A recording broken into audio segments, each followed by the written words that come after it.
تو وہاں پہ دیکھتے ہیں نا کتنا سبزہ ہوتا ہے، کتنے پھلدار درخت ہوتے ہیں. وہاں پہ اگر ذرا سی بھی بارش ہوتی ہے اس سے بھی فائدہ ہو جاتا ہے، اور اگر زیادہ بارش ہوتی ہے تو اس سے بھی پھل دگنا آتا ہے، دگنا پھل ہو جاتا ہے.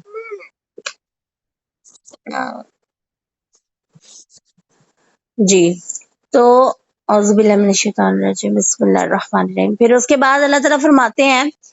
اگلی آیت میں کہ کیا تم میں سے کوئی پسند کرتا ہے کہ اس کا کھجوروں اور انگور کا باغ ہو جس کے نیچے نہریں بہتی ہوں اور اس کے لیے ہر قسم کے کچھ نہ کچھ پھل ہوں، اور اسے بڑھاپا آ جائے اور اس کے کمزور بچے ہوں، پھر اسے ایک بگولا یعنی آگ کا بگولا پکڑ لے اور وہ جل جائے. اس طرح اللہ تعالیٰ تمہارے لیے کھول کر آیات بیان کرتا ہے تاکہ تم سوچو. اب یہ کیا ہے کہ یعنی اللہ معاف کرے کہ یہ بھی دیکھیں اللہ تعالیٰ نے ایک ایسی مثال دی ہے، اس کو سمجھتے ہیں ذرا. یعنی بڑھاپے میں باغ چلنے پر نہ تو انسان میں خود طاقت اتنی ہوتی ہے کہ وہ دوبارہ سے باغ لگا سکے،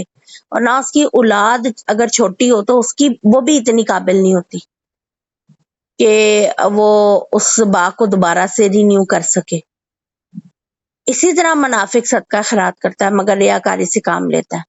تو قیامت کے دن جو حساب کتاب کا وقت ہوگا اس وقت اس کا یہ ثواب جو ہے نا ضائع ہو جائے گا،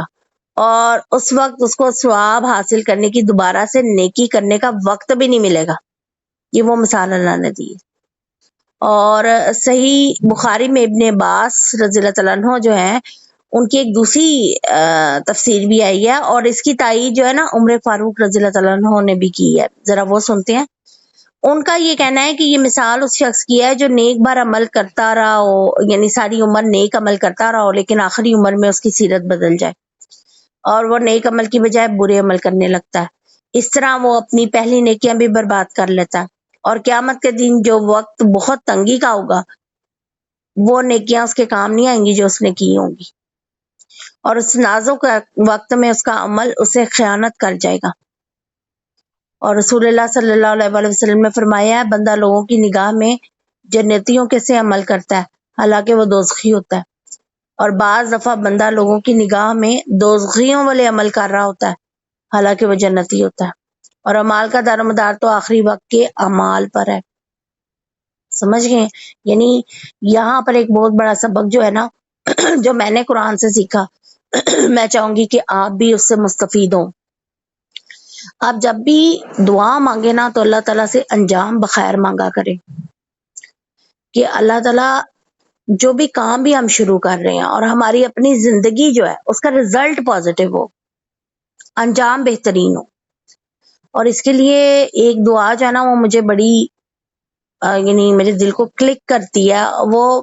میرے اپنے جذبات ہیں، اپنی ہی دل کی آواز ہے جو میں چاہتی ہوں آپ بھی سنیں.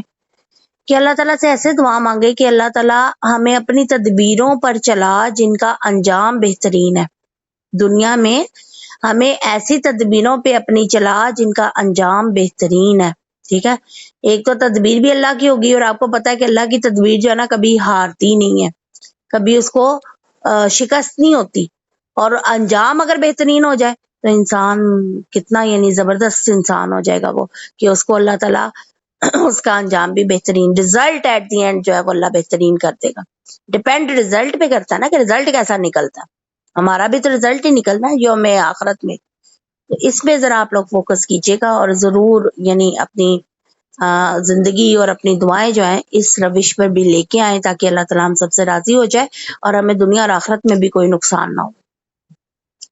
اور بہترین دعا ہے جو ربنا آتنا فی الدنیا حسنۃ وفی الآخرۃ حسنۃ وقنا عذاب النار، یہ ہم پڑھتے ہیں، بہترین دعا ہے اور آپ صلی اللہ علیہ وسلم نے بہت پسند کیا اس دعا کو. آگے چلتے ہیں. آگے اللہ تعالیٰ فرماتے ہیں 267 آیت میں، اے لوگوں جو ایمان لائے ہو ان پاکیزہ چیزوں میں سے خرچ کرو جو تم نے کمائی کی ہیں، اور ان میں سے بھی جو ہم نے تمہارے لیے زمین سے نکالی ہیں، اور اس میں سے گندی چیزوں کا ارادہ نہ کرو جسے تم خرچ کرتی ہو حالانکہ تم سے کسی صورت لینے والے نہیں ہیں، مگر یہ کہ اس کے بارے میں آنکھیں بند کر لو اور جان لو کہ اللہ بے شک بہت لاپرواہ ہے.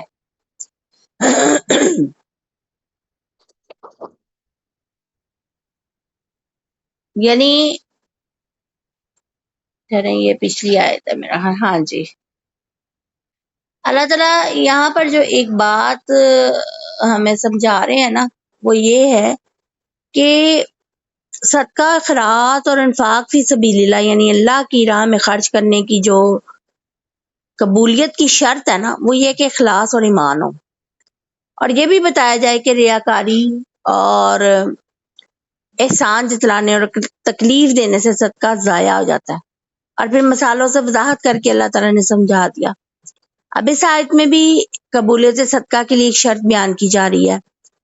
کہ صدقہ میں دی جانے والی جو چیز ہے نا، جو ہم صدقہ خیرات کرتے ہیں، لوگوں کو صدقہ دیتے ہیں، صدقہ کا میننگ ہوتا ہے نیکی کرنا، اور بعض دفعہ یہ ہم صدقہ اس نیت سے بھی دیتے ہیں کہ اللہ تعالیٰ کی ناراضگی ختم ہو ہماری، جیسے آپ صلی اللہ علیہ وسلم نے فرمایا کہ اپنے بیماروں کا علاج صدقے سے کرو،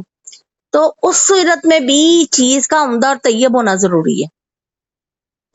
اب اس سے مراد یہ نہیں ہے کہ آپ یعنی کوئی بھی چیز آپ ایسی جو عمدہ اور طیب ہے، صاف ستھری ہے، وہ دے سکتے ہیں، لیکن کوڑا کڑکٹ ردی چیز نہ دیں جو اللہ کے ہاں قبول نہیں ہے۔ مثلا بعض اوقات ہم اتنا گھسا ہوا کپڑا دے دیتے ہیں کہ اگلا اپنے پہنے ہوئے کپڑے اتنے گھسے ہوئے دے دیتے ہیں کہ وہ ایک بار پہن ہی نہیں پاتا، گلے ہوتے ہیں، خراب ہوتے ہیں۔ پھر کھانے والی چیزیں ہیں جن میں جو ہم اپنے لیے پسند نہیں کرتے، کوئی سالن ہے اس میں اسمیل آ گئی ہے ہلکی سی، یا کوئی بھی چیز ایسی ہے وہ صدقے کے لیے دے دیں کسی کو، اللہ ہمیں معاف کرے، ایسا نہ کریں، بلکہ وہ چیز جو کہ کھا سکے اگلا، اس کو ضرورت کو استعمال کر سکے، بے شک وہ آپ کے اب استعمال میں نہیں دی، جیسے کہ بعض اوقات مشینری اولڈ ہو جاتی ہے، اوون اولڈ ہو جاتا ہے، کوئی گھر میں آپ نیا لانا چاہتے ہیں، اپلائنسز، کوئی اے سی آپ کا پرانا ہو گیا ہے اور نیا لانا چاہتے ہیں، چلیں آپ وہ دے دیں، کسی کی ضرورت پوری ہو جائے گی، کسی سفید پوش کی، لیکن اب یہ آپ کر دیں کہ جلا ہوا اے سی دے دیں، یا وہ کام ہی بالکل کولنگ نہیں کر رہا وہ دے دیں، تو یہ چیزیں نہیں ہیں، ذرا مناسب نہیں ہے، اللہ تعالیٰ نے یہ فرمایا۔ اور پھر وہ حلال چیز ہو، یعنی حلال سے کمائی گئی وہ چیزیں ہوں، یا حلال وہ چیز ہو جو آپ دے رہے ہیں صدقے میں۔ پھر برا بن عازب فرماتے ہیں کہ یہ آیت ہم انصار کے بارے میں اتری ہے، ہم کھجوروں والے تھے، تو ہر آدمی اپنے درختوں میں سے زیادہ یا کم درختوں کے مطابق کھجوریں لے آتا تھا، یعنی اس وقت تو کھانا پینا ہی کھجور تھا نا، تو کوئی آدمی ایک خوشہ اور کوئی دو خوشے لا کر مسجد میں لٹکا دیتا تھا، تو اہل صفا کے پاس کچھ نہ کچھ کھانے کے لیے نہیں ہوتا تھا نا، جب تو ان کو بھوک لگتی تھی وہ خوشے کے پاس آ کر اپنے عصا سے ضرب لگاتے اور نیم پختہ اور پختہ کھجوریں نیچے گرتی ہیں وہ اس کو کھا لیتے۔ تو یہ چیزیں جو ہے نا ایسا ہوا کہ لوگ جو تھے نا جن میں نیکی کی رغبت نہیں تھی، وہ بہت ہی نکمے کیڑا لگا اور ردی خوشے لے آتے تھے، جو ایسے ٹوٹے بھی ہوتے تھے اور کھائے بھی ہوتے تھے، جسے کہہ سکتے ہیں سنڈی سسری لگی ہوئی، وہ لٹکا دیتے تھے، تو اللہ تعالیٰ نے یہ آیت نازل کی۔ مطلب یہ کہ تم کسی کو بھی اگر تحفہ دیا ہے تو وہ یعنی اگر آپ نے ایسا تحفہ دیا جو اپنے لیے آپ خود پسند نہیں کرتے ہیں، آپ خود نہ لیں، تو پھر کیوں آپ لے کے جائیں دوسرے کے لیے۔ پھر برا بن اعظم کہتے ہیں کہ اس کے بعد جو ہے نا وہ عازب کہ امی ہمارے لیے پھر ہر کوئی اپنی عمدہ چیز لے کر آتا۔ اچھا، اس میں نفل صدقے کا ذکر ہے، مگر یہ حکم فرض زکوٰۃ اور نفل صدقے دونوں میں ہے، درمیانی چیز دیں آپ ضرور، ردی چیز نہ دیں، اور آپ صلی اللہ علیہ وسلم نے بھی صدقے میں ردی چیزوں کو قبول کرنے سے منع فرمایا۔ اور پھر آپ یہ دیکھیں کہ اللہ تعالیٰ نے یہاں پر یہ بات بھی ہمیں سمجھا دی ہے کہ ایسی چیز جو ہے وہ تم اپنے حق میں بھی لینے کے لیے رضامند نہیں ہوگے۔ اور پھر عمدہ مال، یعنی یہاں پہ انفقوا من طیبات ما کسبتم، یعنی اللہ کی راہ میں پاکیزہ اور حلال طریقے سے کمایا ہوا مال خرچ کرو۔ ما کسبتم ومما اخرجنا لکم من الارض، اب انسانی کمائی کے بڑے ذرائع چار ہیں، زراعت، صنعت، تجارت، ملازمت، کمائی جس طریقے سے بھی ہو، اگر وہ نصاب کو پہنچ جاتی ہے نا اور اس پر سال گزر جائے تو اس کو 2.5% یا 40واں حصہ زکوٰۃ دیتے ہیں۔ بعض لوگ کہتے ہیں مال تجارت پر زکوٰۃ نہیں ہے، لیکن ایسا نہیں ہے، زمین پر بھی آپ دیکھیں کہ فصل کا عشر جب اٹھاتے ہیں وہ لوگ تو جو 40واں حصہ ہوتا ہے نا وہ نصاب میں دیتے ہیں، ٹھیک ہے۔ اس طرح سے یعنی کہ یہ ساری تفصیل جو ہے نا وہ آتی ہے. ادھر یہ بھی ہمیں حکم آ گیا کہ ہم لوگوں نے ان چیزوں کو جو ہے وہ سمجھ کے چلنا ہے کہ آپ نے کس بیس پہ ہر چیز پر زکوٰۃ بھی لازم ہے اگر وہ زکوٰۃ کی شرح تک پہنچ گئی ہے. اب یہاں پر غنی و حمید کا لفظ اللہ نے استعمال کیا ہے تو اس سے اللہ نے کہا ہے کہ اللہ کی یہ صفت ہے کہ اللہ کو تمہارے مال کی ضرورت نہیں، وہ تو سب سے زیادہ بے پرواہ اور ہر تعریف کے لائق ہے. اب یہ دیکھیں فائدے تو سارے ہمارے ہی ہیں جو ایک دوسرے کے سے یعنی کہ ہم لوگ لیتے ہیں، مال دیتے ہیں، چاہے وہ صدقہ ہے چاہے زکوٰۃ ہے یا ایک دوسرے میں جو ہم تحفے تحائف لیتے ہیں دیتے ہیں، فائدہ ہمیں ہو رہا ہے. اللہ کو تو اس کی ضرورت نہیں ہے نا. کیا ہے کہ ہمارے ٹرمز اچھے ہو رہے ہیں، ہماری بلائیں دور ہو رہی ہیں، ہمارے آپس میں آپسی تعلقات بہترین ہو رہے ہیں، اور پھر آخرت میں بھی اس کا بہت بڑا درجہ ہو رہا ہے، ان چیزوں کا اجر مل رہا ہے. اب یہاں پر ایک آیت ہے بڑی خوبصورت 268 کہ الشیطان یعیدکم الفقر، کہ شیطان جو ہے نا تمہیں فقر کا ڈراوا دیتا ہے اور تمہیں بخل کا حکم دیتا ہے، اور اللہ تمہیں اپنی طرف سے بخشش اور فضل کا وعدہ دیتا ہے، اور اللہ وسعت والا اور سب کچھ جاننے والا ہے. یعنی اب یہ دیکھیں کہ فحش سے مراد کوئی بھی قول یا فعل جس میں بڑی قباحت ہو، مثلا جیسے زنا قوم لوط کا عمل تھا، اور بہت ہی کبھی درجے کا بخل بھی اس سے مراد ہے. اوپر آیت میں عمدہ مال خرچ کرنے کی اگر ترغیب دی گئی ہے نا تو یہاں شیطان کے وسوسے سے ہوشیار رہنے کی بھی تلقین دی جا رہی ہے. اچھا یہ دیکھ لیں کہ خرچ کی جو آپ کو حد میں نے بتائی ہے اس میں یہ بتایا کہ خود محتاج نہیں ہونا پھر خرچ کرنا، یعنی انسان اپنے آپ کو محتاج نہ کر لے، اتنا خرچ نہ کرے کہ سارا کا سارا دے دے اور پھر خود جو اپنی ضرورتوں کے لیے پریشان ہوتا رہے اور تڑپتا رہے. یہ چیز منع کی گئی ہے. اپنے آپ کو محتاجی سے بچاتے ہوئے آپ اپنی فرض زکوٰۃ بھی دیجیے، نفلی صدقات بھی دیں، ٹھیک ہے، یہ آپ نے ذہن میں رکھنا ہے. پھر اللہ تعالیٰ کہتا ہے کہ واللہ یعیدکم مغفرہ، یعنی اللہ تمہیں جو ہے وہ مغفرت کا وعدہ کرتا ہے، فضل کا وعدہ. فضل اللہ تعالیٰ کا جو ہے نا وہ نیک رزق جو خالص رزق ہے، مال و دولت ہے، اس کو فضل کہا جاتا ہے. تو اللہ اپنے فضل کا اور مغفرت کا وعدہ کرتا ہے، اور اللہ بڑا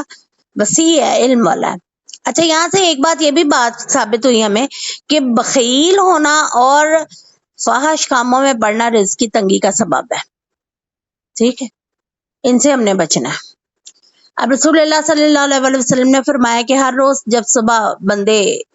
اٹھتے ہیں تو دو فرشتے نازل ہوتے ہیں، ان میں سے ایک دعا کرتا ہے اللہ خرچ کرنے والے کو اس کی جگہ اور دے، اور دوسرا بد دعا کرتا ہے کہ اللہ ہاتھ روکنے والے کو، یعنی جو کہ کنجوس ہے بخیل ہے، اس کے مال کو تلف کر دے. آپ صلی اللہ علیہ وسلم نے فرمایا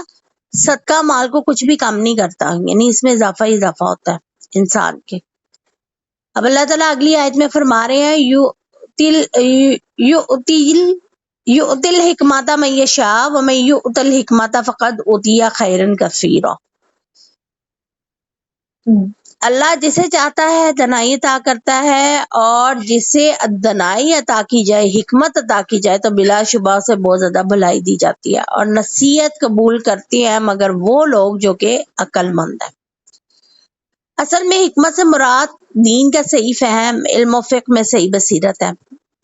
اور آپ صلی اللہ علیہ وسلم نے فرمایا رشک دو خوبیوں کے سوا کسی پر جائز ہی نہیں، ایک وہ جسے مال اللہ تعالیٰ نے دیا اور وہ پھر اسے دن رات راہ حق میں خرچ کرنے کی قدرت رکھتا ہے، یعنی اللہ نے اس کو توفیق دی ہے، اور ایک وہ شخص ہے جسے اللہ نے حکمت عطا فرمائی تو اس کے مطابق فیصلے کرتا ہے اور دوسروں کو بھی تعلیم دیتا ہے. اور بہترین حکمت جو ہے نا قرآن و سنت ہے. دیکھیں ان کا قرآن و سنت سے آپ نے جب اپنے مسائل اور اپنے آپ زندگی کو مینج کیا ہوگا، اپنے مسائل کو مینج کیا ہوگا، تو آپ اتنی عقل مندی کا مظاہرہ کر رہے ہیں، اتنی حکمت کا مظاہرہ کر رہے ہیں کہ نہ صرف آپ کی دنیا بلکہ آپ کی آخرت بہتر ہو رہی ہے، اور اسی کے مطابق آپ دوسروں کو بھی تعلیم دے رہے ہیں. آپ صلی اللہ علیہ وسلم نے فرمایا کہ حکمت مومن کا گمشدہ خزانہ ہے، جہاں ملے اس کو لے لو. اب یہ جو عقل ہم کہتے ہیں نا وہ ایک پنجابی میں بڑی مشہور ہے کہاوت کہ جنہ دے کاردانے انہوں دے کملے بھی سیانے، ٹھیک ہے نا. اسلام جو ہے اس پورے نظریے کو رد کرتا ہے. اللہ کہتا ہے عقل اس کے پاس ہے جس کے پاس دین کا فہم ہے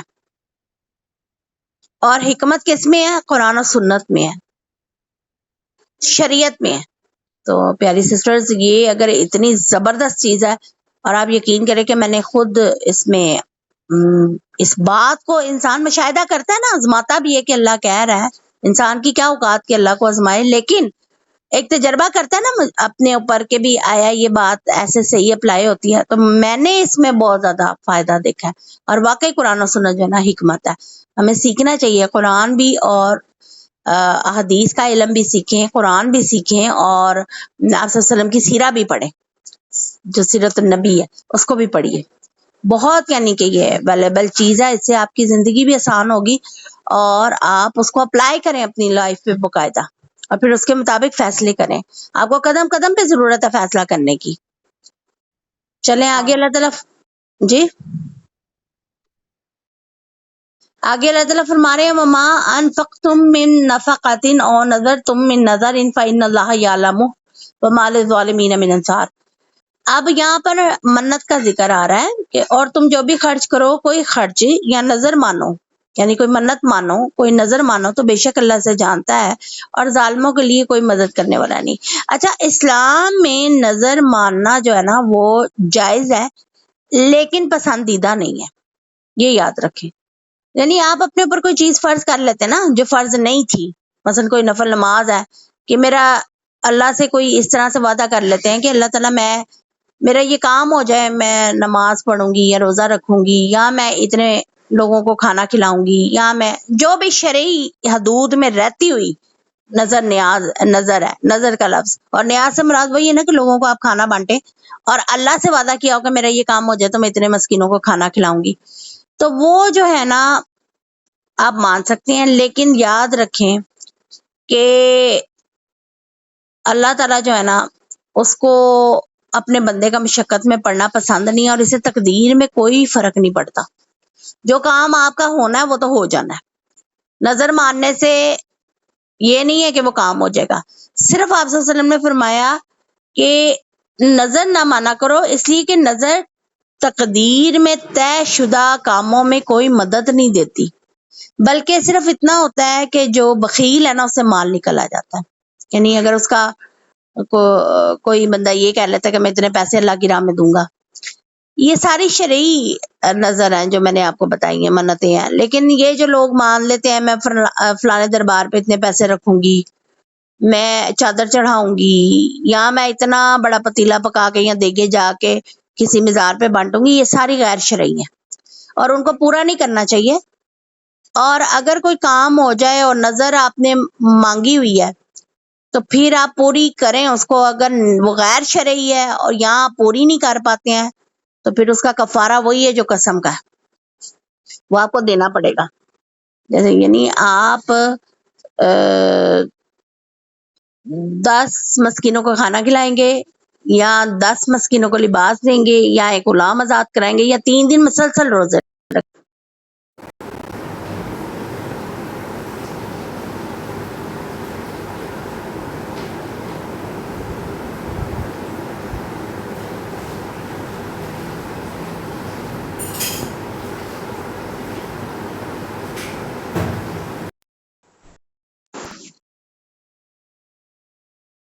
جی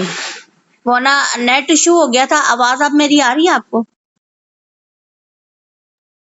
جی باجی آ رہی ہے۔ ہاں جی، درمیان میں کلاس ڈسکنیکٹ ہو گئی تھی۔ اچھا، یہ آج کی جو تھی نا ہماری آخری آیت تھی، دوبارہ سے قسم کا کفارہ سن لیجئے۔ 10 مسکینوں کو جی کھانا کھلانا، یا جی 10 مسکینوں کو لباس دینا، یا 3 دن مسلسل روزے رکھنا، یا پھر ایک غلام آزاد کرانا۔ غلام تو آج کل کے دور میں ہم آزاد نہیں کرا سکتے نا، تو پھر یہ ہے کہ مسکینوں کو یا 10 کھانا کھلا دیا جائے، ایک وقت میں کھلانا ہے 10 مسکینوں کو اوسط درجے کا کھانا، اور یا 10 مسکینوں کو لباس دے دیں، یا 3 دن مسلسل روزے رکھ لیں، یہ نظر کا کفارہ ہے۔ اور اس کے ساتھ ہی ہمارا آج کا لیسن جو ہے نا وہ الحمدللہ اللہ کی توفیق سے مکمل ہوتا ہے، تو نیکسٹ ویک انشاءاللہ اگلی آیات پڑھیں گے۔ جی کوئی کوشچن ہو تو آپ ضرور پوچھیے۔ السلام علیکم ورحمۃ اللہ وبرکاتہ۔